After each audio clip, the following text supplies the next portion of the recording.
The power of letting go. Some of the pain you're carrying today isn't actually from what happened. It's from what you refuse to release.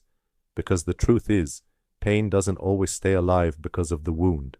Sometimes it stays alive because we keep touching it. What if the thing hurting you right now is not your past, but your attachment to it? There are people walking through life smiling, but inside, they are still arguing with moments that ended years ago. They replay conversations that cannot be changed. They revisit betrayals that cannot be undone.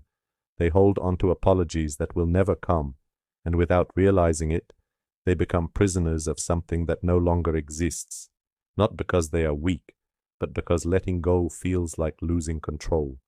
But what if I told you, letting go is not losing control, it is finally gaining peace? What holding on does to you. When you hold on to anger, it doesn't stay where it started. It spreads. It shows up in your sleep as restlessness, in your thoughts as overthinking, in your relationships as mistrust. Regret does the same thing. It keeps whispering, "You should have done better. You should have known more. You should have stayed longer." And disappointment, it slowly teaches you not to hope again.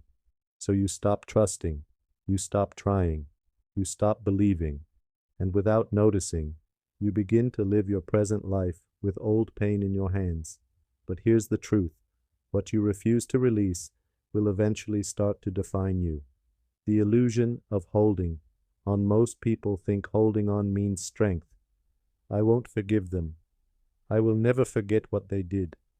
I need to remember so it doesn't happen again. But that is not strength. That is emotional weight carried into every new season.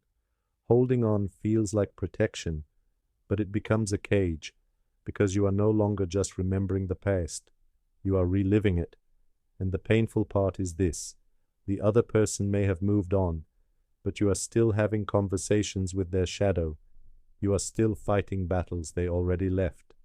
What letting go really means. Letting go does not mean what they did was okay. It does not mean you approve of it. It does not mean it didn't hurt. It simply means you are choosing not to let that moment continue living inside you. Letting go is not erasing the memory. It is removing its power. It is saying, "This happened, but it will not shape my tomorrow." It is the moment you stop asking, "Why did this happen to me?" and start asking, "What am I becoming because of it?" Because pain can either destroy you or develop you, but it cannot do both. The moment of release. There comes a moment in life when you realize you are tired of carrying what no longer carries you. Not everything that hurt you deserves a permanent space in your heart. Some memories are lessons, not lifetimes. Some people are chapters, not destinies. And some pain is simply a signal that it's time to release.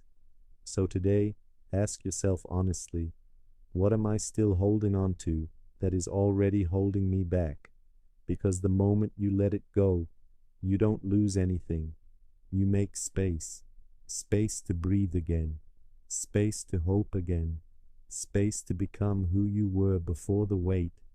And maybe, just maybe, that's where your healing finally begins. The end.